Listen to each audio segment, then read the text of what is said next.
If you want to know how to wishlist games on GOG, you're in the right place. In this quick tutorial, I'll walk you through the simple steps so you can save your favorite games and easily find them later. This is a great way to keep track of games you want to buy, follow discounts, or build a list of titles to come back to when you're ready.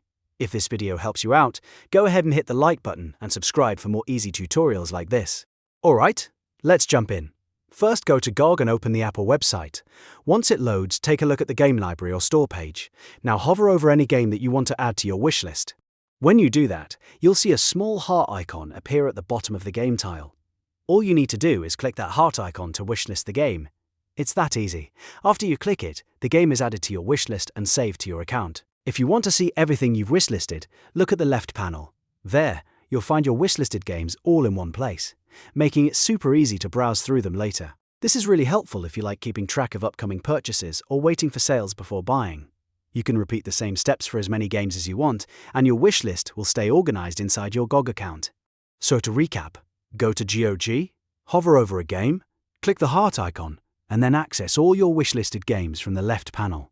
If this tutorial helped, make sure to give it a thumbs up and subscribe for more gaming tips and simple how-to guides. Thanks for watching, and I'll see you in the next video.